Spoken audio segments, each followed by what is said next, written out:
ভুল করে কাউকে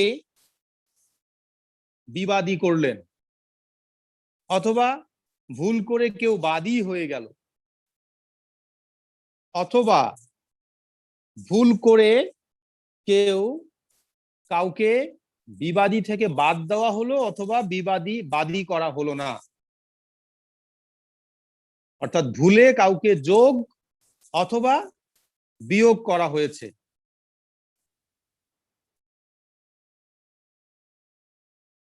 এই বিষয়টাকে বাংলায় বলা হয় অপসংযোগ, বা ইংরেজিতে মিসজয়েন্ডার।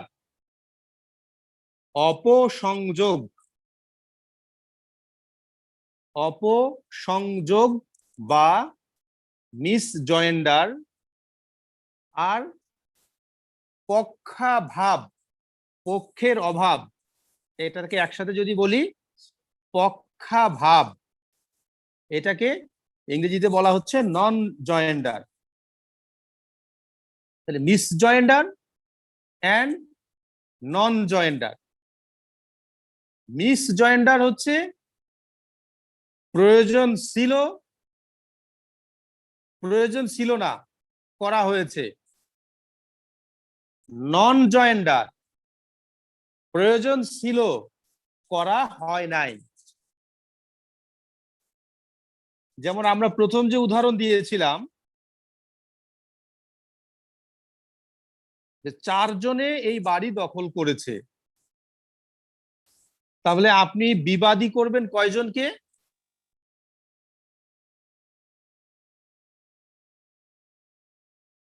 আপনার বাসা 4 জনে মিলে দখল করেছে, আপনি তাদের বিরুদ্ধে মোকদ্দমা দায়ের করবেন, তাহলে বিবাদী করবেন কয়জনকে? অবশ্যই 4 জনকে। 4 জনকে। কোন 4 জনকে? যে 4 জন মানে জবরদখল করেছে ওই 4 জনকে। তাদের কোনো বন্ধুকে বিবাদী করা যাবে কিনা? যদি আমার মনে হয় যে আসলে তারা যোগ সাদস্যে থাকতে পারে তাহলে এরকম করবো, আর যদি মনে না হয় তাহলে তো অযথা করবো না। যে যথেষ্ট কারণ থাকতে পারে যে তাদের 4 জনকে যথেষ্ট পরিমাণ সহযোগিতা করেছে বা তাদের কথাই করেছে, তাহলে করবো আর কি, যে বিবাদের কারণ থাকতে পারে। তাহলে আপনি 3 জনকে বিবাদী করলেন, 4 জনকে না করে 3 জনকে। তাহলে এটাকে কি বলা হবে? এটা তো নন জয়েন্ডার। নন জয়েন্ডার, তার মানে কারো প্রয়োজন ছিল, তাকে আপনি করেন নাই। জি জি। আর যদি দেখা যায় যে তার এমন এক বন্ধুকে করছেন 4 জনের সাথে 5 জন মিলে, যে আসলে এটার সাথে কোনোভাবেই জড়িত না, তাহলে এই যে মিস তাকে জয়েন্ডার। অতিরিক্ত করা হলো, সেটাকে কি বলা হবে? Miss joinder. মিস জয়েন্ডার বা অপসংযোগ, রাইট। তাহলে এই যে যদি কোনো মোকদ্দমায় অপসংযোগ অথবা পক্ষাভাব দেখা দেয়, অপসংযোগ অথবা পক্ষাভাব, এটার কারণে কোনো একটি মোকদ্দমা খারিজ হবে কিনা? পক্ষাভাব অথবা অপসংযোগ, নন জয়েন্ডার অথবা মিস জয়েন্ডারের কারণে কোনো মোকদ্দমা খারিজ হয়ে যাবে কিনা? না স্যার, খারিজ হবে না। এটার কারণে কোনো মোকদ্দমা খারিজ হবে না। অর্ডার 1, রুল 9, মোকদ্দমা খারিজ হবে না।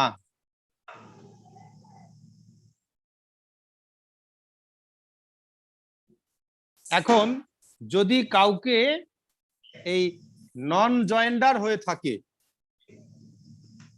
তাহলে তাকে কি করতে হবে? আপনি বাদী, আপনি দেখলেন যে একজনকে বিবাদী করা হয় নাই, এখন বাদী কি করবে? আর্জি সংশোধনের আবেদন করবে এবং তাকে পক্ষভুক্ত করার আবেদন জানাবে। জি, আর কেউ?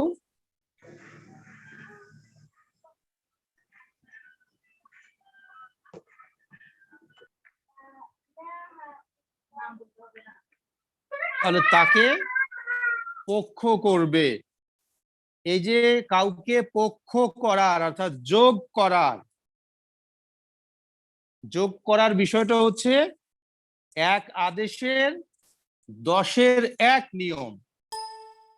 এক আদেশের 10-এর 1, অর্ডার 1 রুল 10 সাব রুল 1, অর্থাৎ 10 বিধির এক আদেশের 10 বিধির উপবিধি 1-এ বলা হচ্ছে যে এখানে যদি দেখা যায় যে কোনো বাদী ভুলভাবে যুক্ত হয়েছে অথবা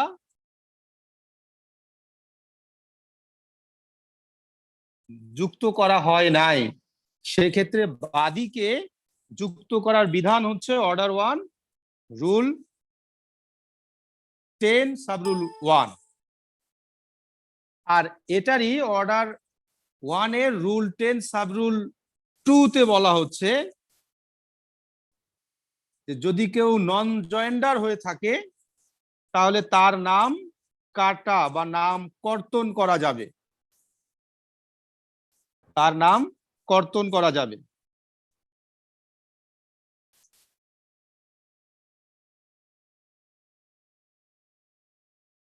স্যার এখানে যে বিনা আবার আবেদনের কথা বলা আছে, জি, আবেদনে এবং বিনা আবেদনে দুটোতেই কোর্ট করতে পারবে। স্যার কোর্ট কেমনে বুঝবে যে এটা আসলে পক্ষ না বা পক্ষ ছিল? মোকদ্দমার আদ্যপান্ত যদি পড়া হয় তাহলে সেখান থেকে বোঝা যাবে যে কারা জড়িত বা কারা জড়িত না। মোকদ্দমার একটা আর্জিতে কে কিভাবে এই মোকদ্দমার সাথে সংশ্লিষ্ট, কে কতটুকু কাজ করেছে, এই কথাগুলো আর্জিতে লেখা থাকে। যখন আর্জিটা পড়ে মনে হবে যে এখানে বিবাদী হিসেবে শ্রেণীভুক্ত করা হয়েছে একজন ব্যক্তিকে, অথচ তার কোনো অংশগ্রহণ, তার কোনো কথা আর্জিতে নেই, তাহলে আদালত কি বুঝতে পারবে না যে এই লোকটার নাম রাখা দরকার নাকি দরকার নাই? সেটা যদি আর্জির মধ্যে উল্লেখ করা থাকে তাহলে সে বুঝতে পারবে।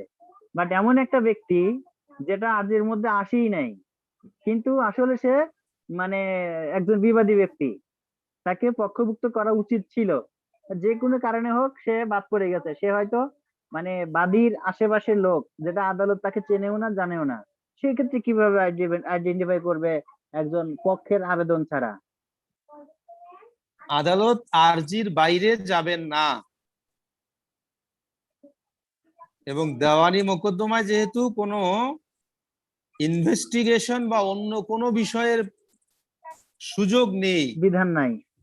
সে কারণে এখানে ওই সকল বিষয় আসবে না। আদালত শুধুমাত্র আর্জি এবং জবাব, এই দুটো বিষয়কে দেখে নির্ধারণ করবেন যে কাউকে যে কারা। যোগ করার প্রয়োজন আছে কিনা বা বিয়োগ করার প্রয়োজন আছে কিনা। ঠিক আছে সাদুল? Okay sir. জি স্যার, থ্যাংক ইউ স্যার। জি, তাহলে কোন পক্ষদেরকে যোগ এবং বিয়োগ করার বিধানটা দেওয়ানি কার্যবিধির এক আদেশের 10 নিয়মে, এক আদেশের 10 নিয়মে হয়ে থাকে। তাহলে দেওয়ানি কার্যবিধির এক আদেশের 10-এর 1 নিয়মে এখানে বলা হচ্ছে যদি ভুলভাবে কারো নাম যোগ হয়ে থাকে, কারো নাম যোগ অথবা বাদ পড়ে থাকে, তাহলে আদালত সেটাকে সংশোধন করার নির্দেশ দিতে পারবেন এক আদেশের 10-এর 1 নিয়ম অনুযায়ী। আর যদি দেখা যায় যে কোনো পক্ষ প্রয়োজনীয় পক্ষ, এই মোকদ্দমার স্বার্থে তাকে যোগ করা প্রয়োজন, সেক্ষেত্রে দেওয়ানি কার্যবিধির এক আদেশের 10-এর 2 নিয়মে এরকম কোনো বিবাদীকে পক্ষ হিসেবে বাদী বা বিবাদীকে যুক্ত করা যাবে, এবং এটা করতে পারবে আদালত সুমোটো অথবা কোনো পক্ষের দরখাস্তের প্রেক্ষিতে। তাহলে এই যোগ বা অন্তর্ভুক্ত করার নিয়মটা এক আদেশের 10 নিয়মে। মোকদ্দমা স্যার একটু কোশ্চেন ছিল দেওয়ানি একটা। মোকদ্দমায়, জি আরিফ, স্যার এটা তাহলে যে 10 আদেশের এক আদেশের রুল 10-এর 1 যেটা, সেটাকে কি জি তাহলে বলবো আমরা মিস জয়েন্ডারের জন্য? মিস এটাই তো হচ্ছে জয়েন্ডারের আসলে। জন্য, হ্যাঁ, শুধু misjoinder on the part of the plaintiff, মানে শুধুমাত্র বাদীর ক্ষেত্রে এটি হবে। বিবাদী হলে বাদী এবং বিবাদী কমনলি হচ্ছে 10-এর 2, আর 10-এর 1-এ শুধুমাত্র মিস জয়েন্ডার অফ প্লেইনটিফ। নন জয়েন্ডারও তো স্যার হইতে পারে, কথা মানে ভাষা পড়ে যেটা মনে হইলো, বাদীর জি নন জয়েন্ডার। মানে মিস জয়েন্ডার নন জয়েন্ডার দুটোই, বাট ইন রেসপেক্ট বাদীর অফ জন্য। শুধু প্লেইনটিফ। আচ্ছা আচ্ছা। আর 10-এর ইয়েটা 1-এ হচ্ছে রসুল। শুধুমাত্র প্লেইনটিফের জন্য, এখানে ডিফেন্ডেন্টকে অ্যাড করার বিধান 10-এর 1-এ নয়। ঠিক আছে? আর হচ্ছে হলো পরেরটা 2-এ হচ্ছে হলো, সেটা হচ্ছে বিবাদীর জন্য। না, 10-এর 2 বাদী বিবাদী দুজনেরই জন্য।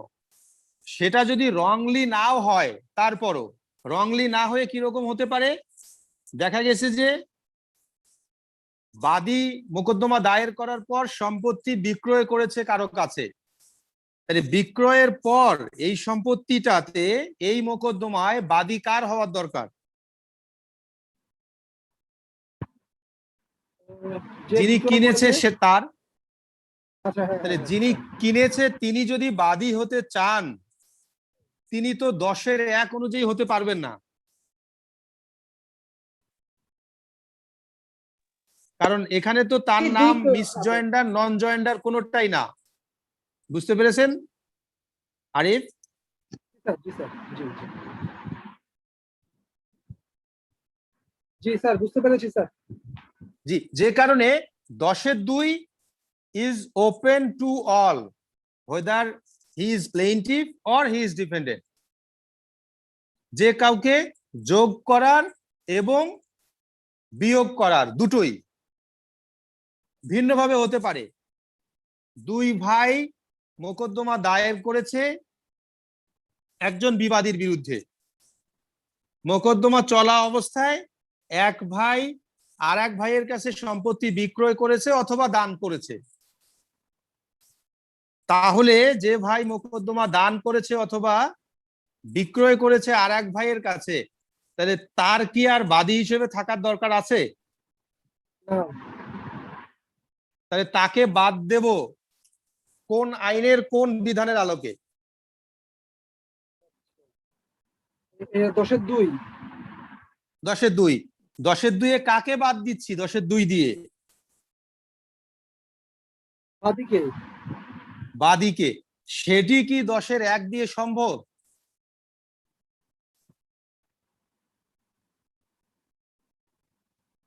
না স্যার, এক দেওয়া সম্ভব না। বাদী হলে তো স্যার সম্ভব স্যার। না, কারণ কথাটা তো হচ্ছে যে এটা কি ভুলভাবে করা হয়েছিল মোকদ্দমা দায়েরের সময়? আপনি কি এটাকে মিস জয়েন্ডার বলবেন? কেন বলবেন? কারণ যখন মোকদ্দমা দায়ের করা হয়েছিল তখন তো দুজনেরই স্বার্থ ছিল।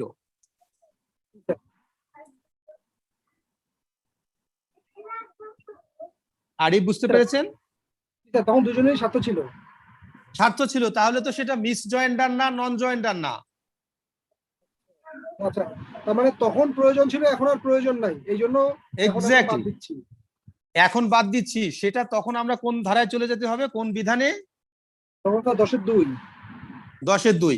আর যদি দেখা যায় যে না, সম্পত্তিটা এক ভাইয়ের, বাট বাদী আইনজীবী সাহেব ভুলে হোক বা যে কোনো ভাবে হোক বাদী শ্রেণীভুক্ত করেছে 2 ভাইকে, এটা কি হলো? বাদী শ্রেণীভুক্ত করেছে 2 ভাইকে। 2 ভাইকে। এটা তো এখানে স্যার তো হচ্ছে দুজনেই হলো, স্বার্থ থাকলো। এটা তো স্যার এটা কি মিস জয়েন্ডার। Miss joinder. তখন আমরা ওই ভাইকে বাদ দিব কোন ধারার আলোকে, কোন বিধানের 10-এর 1, আলোকে? 10-এর 1। এই দুটোর মধ্যে পার্থক্য কি তাহলে আমরা বুঝলাম যে কখন 10-এর 1 অ্যাপ্লিকেশন হবে আর কখন 10-এর 2? জি স্যার, মানে একটাতে হচ্ছে হলো যে লিগালি ভুল করছি, দেওয়ার সময় ভুল হয়ে গেছে সেটা একটা, আর একটা হচ্ছে হলো যখন দিছি তখন ভুল হয় নাই, ঠিকই ছিল, কিন্তু এখন আর তার প্রয়োজনীয়তা নাই, কার্যকারিতা নাই, সেই জন্য পরে Right. দুইটা আর কি। তখন আসবে 10-এর 2। আর বিবাদীর নাম কর্তন অথবা বিবাদীর নাম যোগ করতে হলে কোন ধারা? তো এইটা হচ্ছে হলো স্যার শুধু হচ্ছে হলো 10-এর 2। শুধু 10-এর 1। 10-এর 2। বিবাদীর ক্ষেত্রে কখনোই 10-এর 1 না এরশাদুল।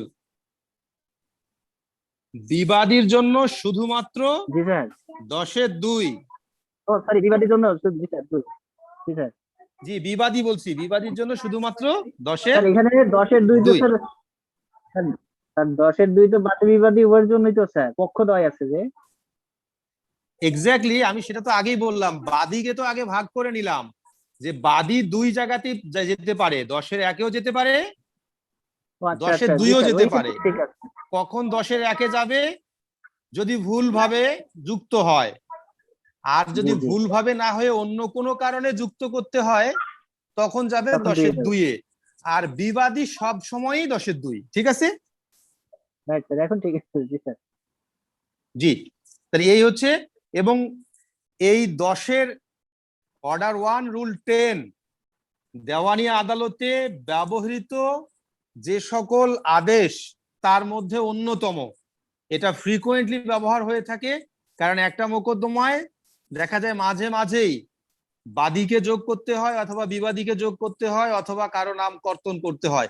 এ ধরনের ঘটনা দেওয়ানি আদালতে অহরহ ঘটে থাকে এবং সেই বিবেচনায় অর্ডার 1 রুল 10 আপনাদের জন্য খুবই গুরুত্বপূর্ণ, পরীক্ষার পারপাজে অ্যাজ ওয়েল অ্যাজ প্র্যাকটিক্যাল পারপাজে, দুটো ক্ষেত্রেই। যে কারণে এটাকে গুরুত্ব দিয়ে একটু লিখে রাখেন, order 1 rule 10 sub-rule 1, order 1 rule 10 sub-rule 2, এই দুটোকে ভালোভাবে জানা কেমন। দেন অর্ডার 1 রুল 11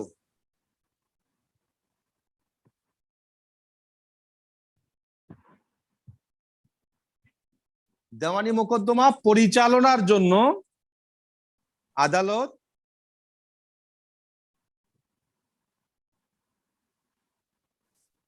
দেওয়ানি মোকদ্দমা পরিচালনার জন্য কাউকে দায়িত্ব অর্পণ করবেন। কে পরিচালনা করবে সেই বিষয়টাকে মীমাংসা করবেন, এটা দেওয়ানি আদালত নিজেই করবেন। এটা নির্ধারণের, মামলা পরিচালনার দায়িত্ব অর্পণের ক্ষেত্রে দেওয়ানি আদালত সিদ্ধান্ত নিয়ে থাকেন। এটাই হচ্ছে অর্ডার 1 রুল 11। অর্ডার 1 রুল 12 বা 12, সেখানে বলা হচ্ছে যদি একাধিক বাদী অথবা একাধিক বিবাদী হয় তাহলে আদালতে উপস্থিত হতে হবে কয়জনকে? একটা মোকদ্দমায় যদি একাধিক বাদী থাকে অথবা একাধিক বিবাদী থাকে তাহলে আদালতে উপস্থিত হতে হবে কয়জনকে? সবাইকে নাকি তাদের মধ্য থেকে যে কোনো একজনকে? যে কোনো একজনকে। যে কোনো একজনকে। এই একজন যে হবে অন্যদের পক্ষ থেকে, সে আদালতে কি নিয়ে আসবে?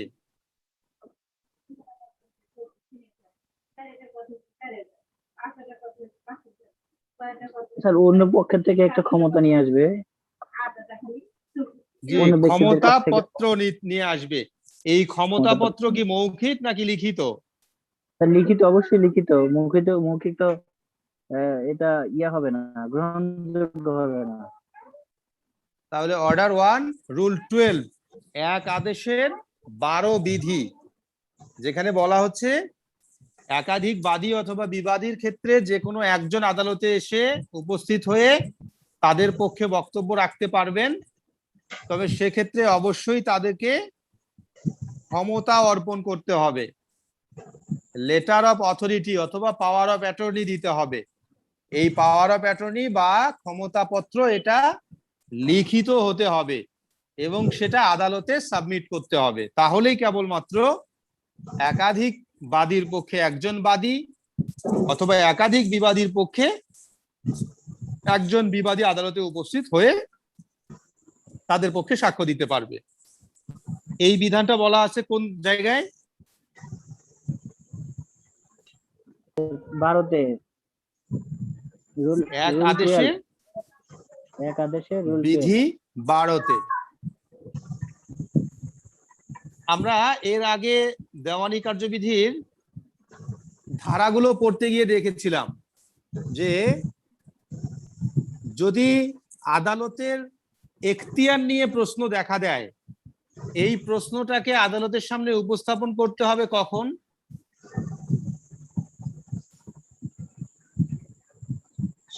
খুব দ্রুততম সময়ে, মানে আর্জি দাখিলের সবচেয়ে সম্ভাব্য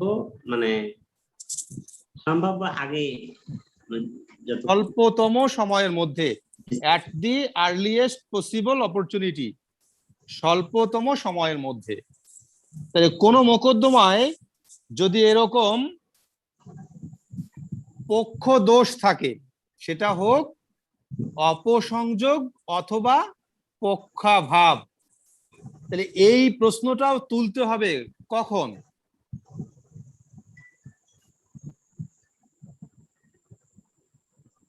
এই প্রশ্নটাও তুলতে হবে একই সময়ে, যেটা আমরা আগে পড়ে আসছি। আদালতের এখতিয়ার সম্পর্কে যখন প্রশ্ন তুলবো, ওখানে যে বিধানের কথা বলা আছে স্বল্পতম সময়ের মধ্যে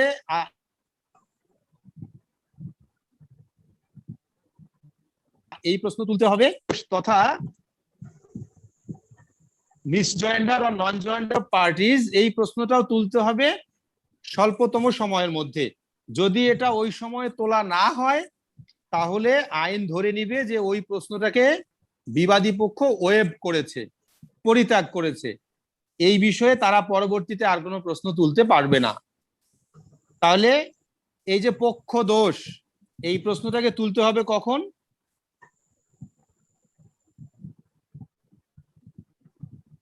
স্বল্পতম সময়ে।